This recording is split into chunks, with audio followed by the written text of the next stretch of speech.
오늘 살펴볼 말씀은 창세기 22장인데요. 이거는 구약성경에서 가장 복음적인 내용을 담고 있는 장들 중에 하나입니다. 이 장에는 여러 명의 인물이 등장합니다. 이 중에 이삭은 예수 그리스도를 예표하고 있는 인물이고, 또 아브라함은 아버지 하나님을 예표하는 인물입니다. 그리고 숫 양은 우리의 대속물이신 예수 그리스도를 예표합니다. 이삭이 산에서 돌아오는 것은 예수 그리스도의 부활을 상징하기도 합니다. 이런 내용을 오늘 몇 가지 찾아보도록 합니다. 창세기 22장 1절부터 14절까지 보겠습니다. 창세기 22장 1절부터 14절. 내용은 다 아시는 거죠? 제가 한번 읽도록 하겠습니다. 이 일들 뒤에 하나님께서 아브라함을 시험하시려고 그에게 이르시되 아브라함아 하시니 그가 이르되 보소서 내가 여기 있나이다 하네. 여러분도 하나님께서 이렇게 딱 부르실 때가 있어요. 성경을 읽다가 아니면 기도를 하다가 그죠? 설교를 듣다가 그럴 때 네 여기 있습니다 이렇게 말하고 그분의 말씀을 듣고 아멘 하겠습니다 이래야 되는데요. 2절 그분께서 이르시되 이제 너는 내 아들 곧 내가 사랑하는 내 유일한 아들 이삭을 데리고 모리아 땅으로 가서 거기서 내가 네게 일러줄 헌들 중 하나에서 그를 번제 헌물로 드리라 하시니 번제 헌물은 불로 태우는 거예요. 3절 아브라함이 아침에 일찍 일어나 자기 나귀에 안장을 얹고 자기와 함께한 자기 청년들 중 2명과 자기 아들 이삭을 데리고서는 번제 헌물에 쓸 나무를 쪼갠 뒤에 일어나 하나님께서 자기에게 일러주신 곳으로 갔더라. 그때 셋째 날에 아브라함이 눈을 들어 그것을 멀리서 바라보고 아브라함이 자기 청년들에게 이르되 너희는 나귀와 함께 여기 머물러 있으라. 나와 아이는 저기에 가서 경배하고 너희에게 다시 오리라 하고는 아브라함이 번제 헌물에 쓸 나무를 취해 자기 아들 이삭에게 지게 한 뒤 자기는 불과 칼을 손에 들고 그들 두 사람이 함께 가더라. 이삭이 자기 아버지 아브라함에게 말하여 이르되 내 아버지여 하니 그가 이르되 내 아들아 내가 여기 있노라 하네. 그가 이르되 보소서 불과 나무는 있는데 번제 헌물로 쓸 어린 양은 어디 있나이까 하니 아브라함이 이르되 내 아들아 번제 헌물로 쓸 어린 양은 하나님께서 자신을 위하여 예비하시자 하고 이렇게 그들 두 사람이 함께 가서 하나님께서 그에게 일러주신 곳에 다다르니라. 아브라함이 거기에 제단을 쌓고 가지런히 나무를 놓고는 자기 아들 이삭을 결박해서 제단 위의 나무 위에 올려놓고는 아브라함이 자기 손을 내밀어 칼을 잡고 자기 아들을 죽이려 하는데 주의 천사가 하늘에서부터 그를 불러 이르되 아브라함아 아브라함아 하시므로 아브라함이 이르되 내가 여기 있나이다 하네. 그가 이르되 네 손을 그 아이에게 대지 말라. 너는 아무 일도 그에게 하지 말라. 내가 내 아들 곧 내 유일한 아들을 내게 바치기를 마다하지 아니하였으므로 내가 하나님을 두려워하는 줄 내가 이제 아노라 하니라. 아브라함이 눈을 들어 살펴보니 보라 뿔들이 돈불에 걸린 순양 한 마리가 자기 뒤에 있으므로 아브라함이 가서 그 순양을 가져다가 자기 아들을 대신하여 번제 헌물로 드렸더라. 아브라함이 그곳의 이름을 여호와 이레라 하였으므로 이날까지 사람들이 이르기를 주의 산에서 그들이 그것을 드리라 하느니라. 내용 다 아시죠? 그렇죠? 성경에 의하면 하나님께서는 우리가 죄를 짓도록 유혹하기 위해서 시험하지는 않는 분입니다. 하지만 믿음을 단련시키기 위해서 시험을 하십니다. 그렇죠? 야고보서 1장 13절에 이렇게 있습니다. 아무도 자기가 시험을 받을 때 내가 하나님께 시험을 받고 있다 하고 말하지 말라. 하나님께서는 악으로 시험을 받으실 수도 없고 친히 아무도 시험하지 아니하시느니라. 악으로 시험 받지도 않으시고 악으로 시험하지도 않으시고 하나님께서는 사람이 죄를 짓게 하기 위해 시험하는 것이 아니라 그가 의를 선택할 수 있는 기회를 주시기 위해서 시험하시는 겁니다. 그거를 잘 믿음으로 이겨내면 보상이 따르는 거죠. 야고보서 1장 2절에 이렇게 돼 있죠. 내 형제들아 너희가 여러 가지 시험에 빠질 때 그것을 다 기쁨으로 여기라. 고난과 시험이 왔는데 뭐가 기뻐요? 잘 이겨내면 보상이 따르니까 기쁠 수 있는 거죠. 3절. 너희 믿음의 단련이 인내를 이루는 줄 너희가 아느니라. 오직 인내를 완전히 이루라. 이것은 너희가 완전하고 완벽하여 아무것도 부족함이 없게 하려 합니다. 아브라함은 이삭을 바치려는 주님의 말씀 앞에서 자신의 인생에서 가장 큰 시련에 직면하게 됩니다. 이 시점에 그는 몇 가지 시험을 받은 이 시점 이전에 그는 몇 가지 시험을 받은 적이 있었습니다. 그는 고향과 가족을 떠나 주님을 따르라는 부르심을 받았습니다. 이것도 큰 시험이었지만 그는 믿음으로 시험을 통과했습니다. 그는 이런 식으로 몇 가지 시험을 통과했습니다. 아브라함은 처음부터 아들을 바치려는 시험을 받은 것이 아니었습니다. 그는 처음에는 그보다 훨씬 쉬운 시험을 받았습니다. 그가 몇 가지 시험을 통과하자 하나님께서는 이제 좀 더 어려운 시험을 쳤던 겁니다. 아브라함은 이전에 받은 시험들을 통해 하나님께서 얼마나 은혜로우신 분이신지를 경험적으로 체험했던 겁니다. 우리는 때로 하나님께서 왜 나에게 이렇게 큰 시험을 주는지 모르겠다 이렇게 말할 때가 있습니다. 여러분 중에도 이런 질문을 해보셨던 분들이 계실 겁니다. 제가 그 질문을 한번 답을 드려보겠습니다. 하나님께서 여러분에게 큰 시련을 주신 이유는 여러분을 예수님처럼 강하게 만들기 위해서입니다. 여러분의 믿음이 성장하고 주님을 더욱 신뢰하는 법을 가르쳐주기 위해서 시험을 주신 겁니다. 주님께서는 처음부터 무거운 짐을 지게 하시거나 믿지 못할 어려운 문제로 시험을 하지는 않으십니다. 고린도전서 10장 13절에 이렇게 되어 있습니다. 사람에게 공통적으로 있는 시험 외에는 너희가 어떤 시험도 당하지 아니하였나니. 그러니까 나만 왜 이런 시험을 주십니까? 이런 건 없다는 얘기예요. 그죠? 모양이 다르고 시기가 다르고 방식이 다를 뿐이지 어떤 시험의 내용은 다 같은 게 있다는 거죠. 다 당한다는 거죠. 하나님께서는 신실하사 너희가 감당할 수 있는 것 이상으로 시험 당하는 것을 너희에게 허락하지 아니하시고 이렇게 말씀하셨으니까 시험이 왔을 때 그거 우리가 이길 수 있어요, 없어요? 하나님 보실 때는 이길 수 있다는 거예요. 우리가 아유 힘들어 이렇게 해서 피해 가려고 하니까 못 이기는 거지. 그죠? 하나님이 보실 때는 이 말씀을 보면 너희가 감당할 수 있는 것 이상으로 시험 당하는 것을 너희에게 허락하지 아니하시고 그러니까 우리가 당하는 시험은 하나님 보실 때는 우리가 믿음으로 이겨낼 수 있다는 거예요. 그 시험과 함께 또 피할 길을 내서 너희가 그것을 감당할 수 있게 하시느니라. 아브라함이 처음에 마주한 작은 시험에 믿음으로 승리하고 그 시험을 통과해서 하나님께서 어떻게 일하시는지 이해하게 되자마자 주님께서는 그보다 더 큰 시험을 주셔서 사랑하는 아들을 바치는 큰 시험의 무대까지 이르게 하신 겁니다. 창세기 22장에 나오는 이삭은 예수 그리스도의 모형일 뿐만 아니라 여러분과 저의 모양이기도 합니다. 모형. 어떤 행동이나 어떤 그 믿음의 행위가 우리의 삶에 아니면 어떤 그런 모습을 보여주는 거라는 거예요. 모형이라는 것은. 물론 이삭은 일체적으로 예수 그리스도의 모형입니다. 그는 아브라함의 유일한 아들이었다고 증언하며 독생자라고 강조하고 있습니다.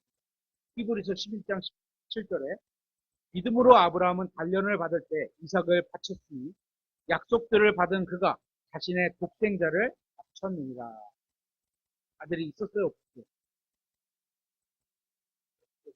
믿음의 아들이 있었어요. 이 히브리서는 믿음장이잖아요. 믿음의 아들은 아예 카운트도 안 되는 거예요. 우리가 육신으로 한 행위들은 하나님께서 보실 때 아무리 착한 일도 보상이 안 나온다고 봐요. 예수 그리스도 안에 있는 사람에게는 정죄함이 없습니다. 그렇죠? 구원받은 사람의 모든 죄는 예수 그리스도의 피로 완전히 씻겼습니다. 하나님께서는 구원받은 자네의 용서받은 죄는 더 이상 기억하지 않으십니다. 또 아브라함이 육신 가운데 있을 때 하갈과 동침해서 이스마엘을 낳았습니다. 그는 아브라함의 자손 맞죠? 그렇죠? 근데 육신에 따른 자손이잖아요. 그는 하나님의 뜻 밖에 있을 때 육신의 열매인 이스마엘을 세상에 나오게 했습니다. 신약 성경 히브리서는 예수 그리스도의 피를 통해서 하나님께서 자신의 백성을 보시는 관점으로 기록된 책입니다. 그러니까 믿음으로 한 것만 보시는 거예요. 그래서 히브리서에는 육신을 통해 낳은 이스마엘에 관한 기록이 없고 그래서 독생자 이렇게 말한 거잖아요. 오직 믿음으로 낳은 이삭만을 언급하면서 그가 아브라함의 독생자였다고 기록한 겁니다. 하나님께서는 아브라함을 비롯한 구원받은 사람들의 죄는 더 이상 기억하지 않으시기 때문입니다. 우리도 마찬가지입니다. 저는 구원받기 전이나 구원받은 이후에도 이 세상에서 많은 죄를 지었으며 짓고 살아가고 있습니다. 저는 예수 그리스도를 통해 구원받았기 때문에 하늘나라에서는 저의 죄에 대해 누구도 하나님도 또 올라가 있는 성도들 누구도 얘기하지 않을 겁니다. 저의 죄에 대해 하나님도 언급하지 않으실 겁니다. 여러분이 구원받았다면 여러분의 모든 죄는 예수 그리스도의 피로 완전히 씻겨나갔습니다. 여러분은 어떨지 모르지만 저는 이러한 사실이 정말 감사하고 마음의 위로와 평안을 보고 있습니다. 아브라함에게 있어서 이삭은 유일한 아들이며 독생자였을 뿐만 아니라 너무나도 사랑스러운 아들이었습니다. 예수 그리스도께서도 하나님의 유일한 아들이며 독생자일 뿐만 아니라 지극히 사랑받는 아들이었습니다. 이런 모습이 이렇게 이삭이 예수 그리스도를 예표하는 인물이다. 이런 거죠. 아브라함은 주님의 말씀에 따라 이삭을 바치러 갔습니다. 그렇지만 그를 결박해서 끌고 가지는 않았습니다. 억지로 끌려간 게 아닙니다. 이삭은 완전히 자유로운 상태에서 자신의 의지로 몰이했으므로 했습니다. 그리고 이삭은 자신이 제물로 제시되는 과정에서 도망가거나 저항할 수 있었겠지만 그는 그대로 아버지께 모든 것을 맡겼습니다. 우리가 이런 내용을 들으면서 예수님을 생각할 수 있어야 되는 거죠. 그래서 이삭은 예수 그리스도의 예표라고 하는 겁니다. 예수님께서도 자원하여 자신을 내어주셨습니다. 로마 군인들이 예수님을 잡으러 왔을 때 주님은 말씀만으로 그들을 뒤로 나자빠지게 하셨습니다. 주님께서는 또한 12군단의 천사들을 부르실 수도 있는 권능이 있으셨던 거죠. 그러니까 로마 군인들이 예수님을 잡아간 것이 아니라 주님께서 자원함으로 십자가로 가신 겁니다. 유대인들이 예수님을 죽인 것이 아니라 주님께서 자원해서 자신의 목숨을 내어주신 겁니다. 요한복음 10장 15절에 이렇게 되어 있습니다. 아버지께서 나를 알듯이 그렇게 나도 아버지를 아노니 나는 양들을 위해 내 생명을 내놓으니라. 스스로 내놓으신 거예요. 그죠? 18절 아무도 그것을 내게서 빼앗지 아니하며 내가 스스로 그것을 내놓으니라. 내게는 그것을 내놓을 권능도 있고 자신의 생명을 내놓을 권능도 있고 취할 권능도 있다. 이런 거죠. 권능도 있노라. 나는 이 명령을 내 아버지에게서 받았느니라 하십니다. 예수님께서는 자원하여 자신의 생명을 십자가 위에서 우리를 위해 희생물로 내어주셨습니다. 이삭도 자원하여 자신의 생명을 아브라함이 요구하는 대로 내어주었습니다. 이삭은 단순히 부모님의 심부름을 하거나 일을 하거나 어려운 부탁을 들어준 정도가 아니라 자신의 생명을 내놓으라는 아버지 말씀에 아무런 저항도 없이 온전히 순종한 겁니다. 우리 은국이도 그럴 수 있어요. 아버지가 내가 생각했을 때 그거 도저히 안 돼. 그거 하면 안 될 것 같아. 근데 아버지가 딱 말씀하고 그냥 순종하고 따라갈 수 있어요. 마음으로 막 반항하지 않고 그래야 된다는 거예요. 이 점에 있어서 그는 예수 그리스도의 모형인 겁니다. 예수님은 아버지 하나님의 뜻을 이루기 위해 이 세상에 오셨습니다. 예수님을 향한 아버지의 뜻이 무엇입니까? 뭐예요? 세상 죄를 제거하기 위해서 십자가에서 죽으신 거예요. 그죠? 그 뜻을 이루기 때문에 오신 겁니다. 그죠? 자신의 생명을 십자가 위에서 내어 놓는 것도 아버지의 뜻이었습니다. 그것은 예수님에게도 몹시 괴로운 일이었습니다. 그래서 예수님은 겟셋마네에서 몹시 괴로워하시면서 이렇게 말씀하셨죠. 기도로 오, 내 아버지여, 가능하시거든 이 잔을 내게서 지나가게 하옵소서. 그죠? 본인도 괴로운 거예요, 이게. 괴로운 이유가 있죠, 따로. 힘들고 죽고 아플 것 같아서 이런 게 아닙니다. 그죠? 그러나 내가 뜻하는 대로 하지 마시고 아버지께서 뜻하시는 대로 하옵소서. 이게 올바른 뜻. 다른 거 다 구해도 괜찮아요. 원하는 거 구하세요. 하지만 맨 마지막에 기도 끝에 이렇게 기도해요. 내가 뜻하는 대로 하지 마시고 아버지 뜻하는 대로 하옵소서. 이렇게 기도해요. 이게 굉장히 좋은 기도. 우리가 원하는 거 막 구할 수 있어요. 그죠? 우리가 아직 육신적으로 많은 걸 원할 수 있고 또 영적으로 덜 성숙해서 그럴 수 있고 그죠? 아버지 뜻을 정확히 몰라서 구할 수도 있고 하지만 맨 마지막에 내가 뜻하는 대로 하지 마시고 아버지께서 뜻하는 대로 하옵소서. 이렇게 기도하면 됩니다. 예수님께서는 세상죄로 말미암아 아버지께 버림받은 것이며 몹시 괴롭기는 하셨지만 죄의 시작은 사망이어야 돼요. 죽어야 되는 거예요. 또 버림받아야 되는 거예요. 아버지로부터. 그 시간만큼은. 그래서 그게 괴로운 거죠. 그게. 그죠? 그런 대상이 됐다 내가. 그게 괴로운 거죠. 아버지의 뜻대로 십자가에서 자신의 목숨을 내어주셨습니다. 나는 싫어. 이럴 수 있는데 안 그러셨다는 거예요. 그렇게 예수님의 예표인 이삭은 아버지 아브라함에게 죽기까지 순종했습니다. 여러분은 불로 희생물을 태우는 방법을 아십니까? 번제 헌물 어떻게 드리는지 아세요? 희생물 위에 나무를 놓는 게 아니라 희생물을 양과 염소를 딱 놓고 그죠? 그 위에다 나무를 쌓는 게 아니라 나무를 쌓고 그죠? 희생물을 놓고 흐트러지지 말라고 묶죠. 이렇게 되죠. 제단 위에 먼저 나무를 놓고 그 위에 희생물을 올려놓습니다. 나무와 희생물을 함께 결박하고 나무에 불을 붙이면 예수님이 십자가에 붙어서 죽으시는 그런 어떤 의미적인 적용도 가능합니다. 불을 붙이면 나무와 그 위에 있는 희생물이 함께 불에 핍니다. 이삭이 이런 상황에 놓인 겁니다. 그죠? 우리 아버지 그런 거 아니에요, 지금. 그죠? 묶여있으면 그럴 수도 있잖아요. 칼을 들고 이러고 있는데. 그죠? 재단 위에다 올려, 그게 아니구나. 불을 지르려고 이러고 있는데. 죽여서 올려놨겠죠. 아브라함은 나무와 이삭을 한 대 묶고 이삭을 죽여 희생물로 삼으려고 했습니다. 스스로 생명을 내어주신 예수님처럼 이삭도 저항하지 않고 스스로 생명을 내어주었습니다. 이런 게 쉬운 게 아니에요. 창세기 22장 3절에 아브라함이 아침에 일찍 일어나 자기 나귀에 안장을 얹고 자기와 함께한 자기 청년들 중 2명과 자기 아들 이삭을 데리고서는 번제 헌물에 쓸 나무를 쪼갠 뒤에 일어나 하나님께서 자기에게 일러주신 곳으로 갔더라. 이 사건에서 아브라함은 아버지 하나님을 예표하고 있습니다. 아브라함이 모든 것을 아버지 하나님을 예표한다. 그런 건 이 사건에서 그런 게 있다. 이런 거예요.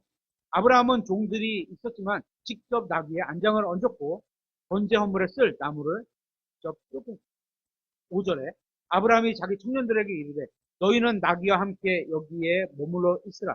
나와 아이는 저기에 가서 경배하고 너희에게 다시 오리라 하고는 아들을 희생물로 드리는 장소에는 청년들이 함께하지 않고 오직 아버지와 아들만 함께했습니다. 그 십자가 앞에서 하나님과 그 세상 죄를 지으신 예수님만 있는 그런 모양새가 됩니다. 창세기 22장 6절에 아브라함이 번제 헌물에 쓸 나무를 취해 자기 아들 이삭에게 지게 한 뒤 자기는 아들 이삭에게 지었어요. 나무를 이렇게 지었어요. 자기는 불과 칼을 손에 들고 그들 두 사람이 함께 가더라. 나무는 이삭이 졌지만 불과 칼은 아브라함이 직접 가지고 왔습니다. 우리가 주목해야 할 중요한 사실은 이삭을 희생물로 바치는 일에 있어서 아브라함과 이삭 외에는 어느 누구도 관여하지 않고 있다는 것입니다. 아버지와 아들, 하나님 아버지와 십자가에 걸리신 아들 예수 그리스도. 제단에는 오직 아버지와 아들만 있었고 나무와 칼과 불과 같은 도구를 가진 사람도 오직 아버지와 아들뿐이었습니다. 그곳에는 종들이 없었고 다른 가족 구성원도 없었고 친구나 이웃도 없었습니다. 오직 아버지와 아들 둘만 제단 앞에 있었습니다. 여기서 아브라함은 아버지 하나님의 모형으로 나타납니다. 하나님께서는 모든 계획을 세우셨고 실행하셨습니다. 구원은 처음부터 끝까지 모두 하나님의 계획과 실행에 의해 이루어집니다. 아버지는 희생을 치르는 데 필요한 모든 일을 했고 아들은 그런 아버지의 뜻에 순종해서 자원하여 자신을 내어주었습니다. 아버지 하나님의 예표였던 아브라함은 자신의 아들을 아끼지 않고 기꺼이 희생물로 내어줬습니다.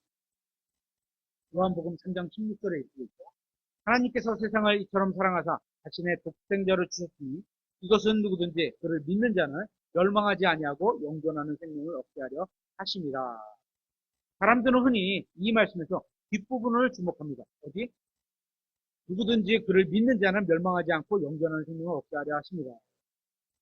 인간의 이익에 관한 말씀을 주고 계시기 때문입니다. 누구든지 예수님을 믿으면 멸망하지 않고 영존하는 생명을 얻게 된다. 정말 이루 말할 수 없는 큰 은혜요, 축복이요, 이득입니다. 그죠? 하지만 이 구절은 하나님께서 우리를 위해 무엇을 하셨는지를 먼저 말씀하고 있습니다. 그게 나오고 우리를 위한 축복이 나옵니다. 하나님께서는 우리에게 영원한 생명을 주시기 위해 자신의 사랑하는 독생자를 내어주셨습니다. 예수님께서 십자가에 달려 돌아가기 직전인데, 낮인데, 그때 낮이었죠. 그죠? 낮인데, 왜 어둠이 있는지 아십니까? 궁금했어요. 여러분과 저를 구원하시기 위해서 자신의 사랑하는 아들을 내어주시기는 하셨지만, 차마 아들이 죽는 것을 지켜볼 수가 없으셨기 때문에, 전 우주의 등불을 꺼버리신 것으로 저는 그렇게 생각이 듭니다. 그렇게 하나님은 우리를 사랑하셨습니다. 하지만 우리 중에는 이 세상에서 어떤 일이 잘 풀리지 않는다고 해서 마치 아무도 날 사랑하는 사람이 없고, 심지어 하나님도 나를 사랑하는 것 같지 않다고 생각하기도 합니다. 아주 힘들 때 진짜 이런 생각이 들기도 해요. 힘든 게 오래 지속되면 그렇게 돼요.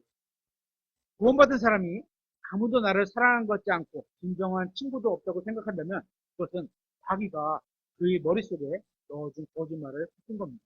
우리에게는 자신의 생명을 내어주시기까지 사랑하신 진실한 친구가 있습니다.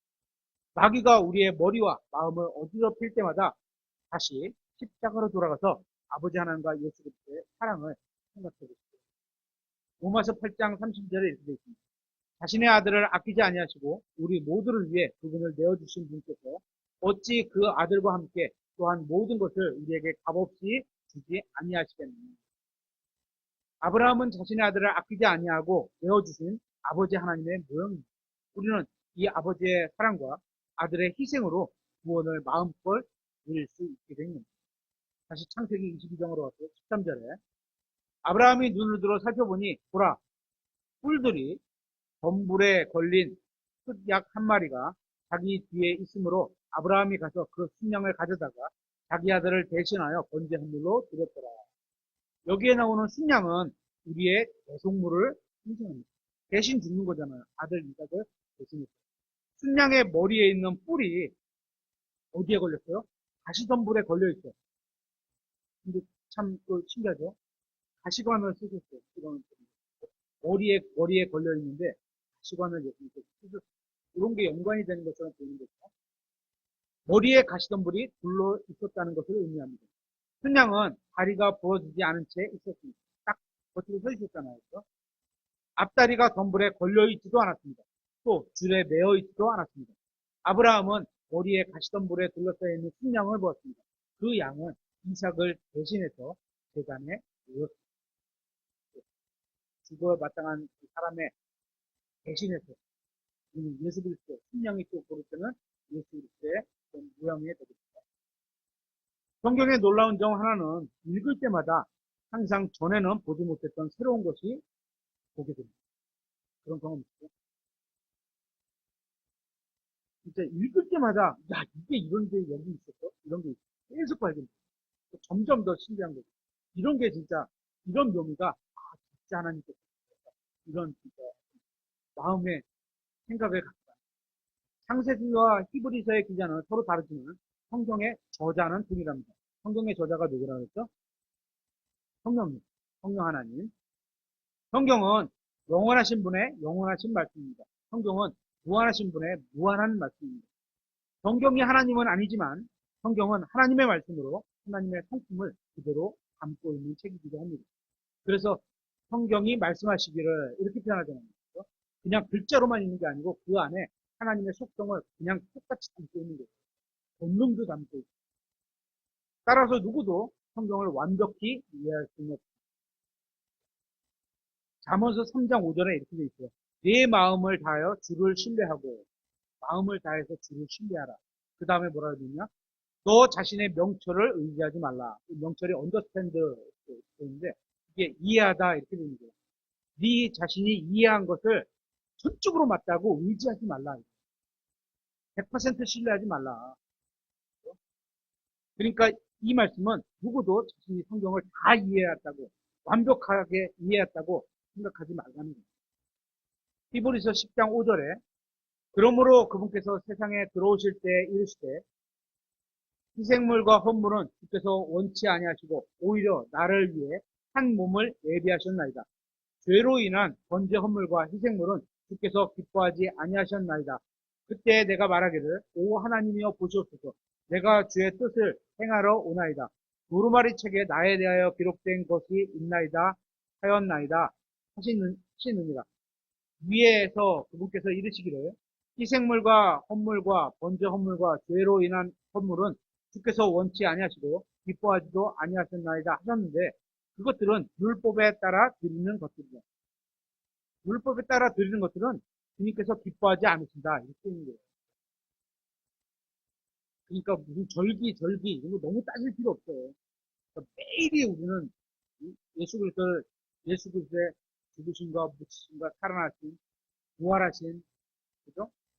이 땅의 믿음으로 살아가신 이게 매일이 되어야 되는 거예요. 특별한 어떤 날이 아니에요. 9절. 그 뒤에 그분께서 이르시기를 오 하나님이여 보시옵소서 내가 주의 뜻을 행하러 오나이다 하셨으니 그분께서 첫째 것을 제거하시면 율법이죠. 제거하시면 둘째 것을 또오려 하십니다.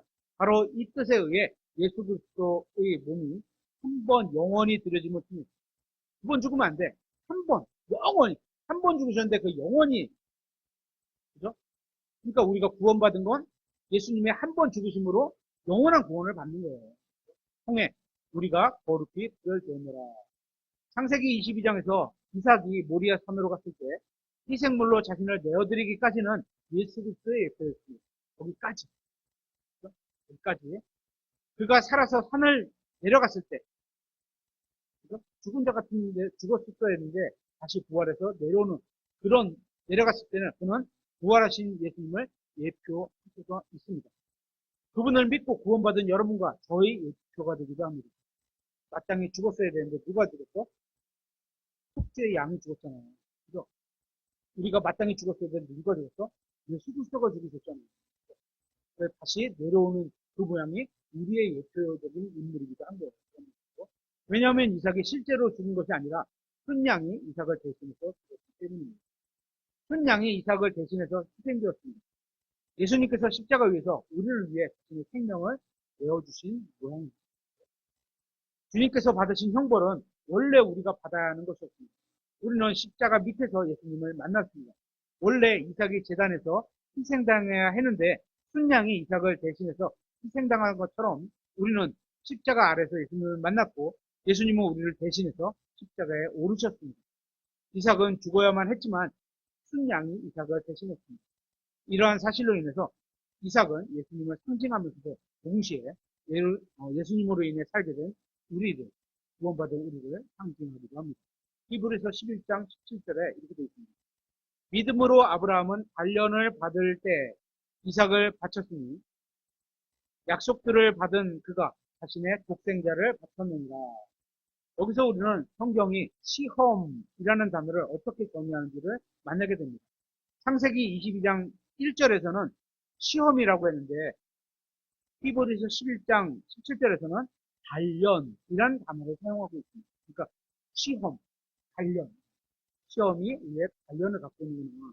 그러니까 하나님께서 사람을 시험하신 이유는 그를 단련하시기 위함이라는 사실을 알 수 있게 됩니다. 이삭은 죽은 자들로부터 부활하신 예수 그리스도의 모형이기도 하지만 이기도 합니다. 히브리서 11장 8절에 18절에 이렇게 되어 있습니다. 이 아들에 관하여는 주께서 이르시기를 이삭 안에서 내 씨가 부름을 받으리라 하셨느니라. 아브라함은 이런 약속을 미리 받은 거예요. 그래서 미리 받았어요. 그러면 죽이면 어떻게 돼요?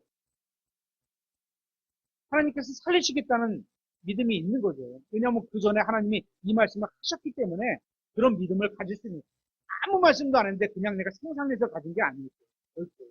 앞에 말씀이 그러니까 우리가 성경을 읽으면서 나에게 주신 말씀을 꼭 붙들고 있어야 되는 게 있는 거예요. 꽉 붙들지 못하면 잃어버린다니까. 언제 그런 게 있었어? 이러면 이런 믿음을 가질 수가 없는 거예요.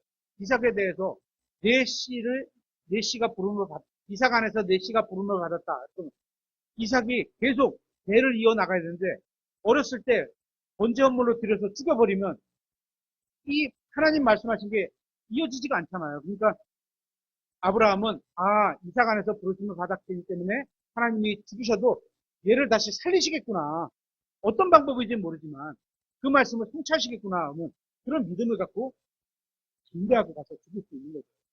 19절. 아브라함은 하나님께서 심지어 죽은 자들로부터 그를 일으키실 수 있다고 생각하죠. 하였으므로 이게 교회예요. 그죠? 죽은 자들로부터 또한 그를 모형으로 받았느니라. 제단과 나무와 칼과 불이 있었고 아브라함은 이삭을 실제로 죽이려고 했습니다. 하지만 아브라함은 청년들에게 이삭과 함께 산에 갔다가 이삭과 함께 돌아오겠다고 말했습니다. 이게 그런 믿음이 있었다는 걸 창세기는 기록하고 있지 않지만 히브리서 11장에서는 알려주고 있는 거예요. 그런 믿음을 갖고 있었구나 그때부터. 히브리서 11장에 의하면 아브라함은 자신이 주님의 말씀에 따라 이삭을 죽여서 재산을 바치면 주님께서 다시 이삭을 살려주실 것이라고 믿었습니다. 그래서 아브라함은 그저 주님의 말씀을 믿고 믿음대로 행했습니다. 이게 진짜 믿음의 조상이라고 할 만한 것 같아요. 아브라함은 자신이 이삭을 죽여도 주님께서 다시 살려주셔서 그를 통해 바다의 모래와 하늘의 별같이 수많은 자손이 나오게 해주실 것이라는 것을 믿었습니다. 아브라함은 그렇게 믿었고 그렇게 행했으며 성경은 이것을 진정한 믿음이라고 말씀합니다. 그 믿음의 조상이 됩니다. 한 가지만 더 살펴보고 마치겠습니다. 창세기 22장에서 이삭은 모리아 산에서 희생물로 드려졌습니다. 하지만 그가 살아서 산을 내려왔습니다. 그 후에 23장에서 이삭에 대한 이야기가 한 장에서 나오지 않고 24장에서 그 신부를 만나게 됩니다. 이게 교회의 모양하고 되게 예수님께서도 십자가에서 죽으시고 묻히시고 부활하시고 죽었던 모형이잖아요. 이삭이 예수 그리스도의 모형이니까. 그것 다 내려왔어. 그리고 23장에서 안 나와. 하늘로 승천해서 지금은 안 보이시거든. 근데 창세기 24장에서 그가 신부를 만나. 굉장히 유사하게 연관이 있는 것처럼 보이죠. 아버지 하나님께서 하나님과 교제를 나누시다가 이제 곧 자신의 신부를 만나러 이 세상에 다시 오실 것입니다. 연관이 있는 것처럼 보이죠. 단정 짓지는 않겠습니다. 그러나 그런 모양으로 예수님을 만난다는 소망이 저와 여러분의 마음에 큰 위로와 평안을 주었으면 좋겠습니다. 오늘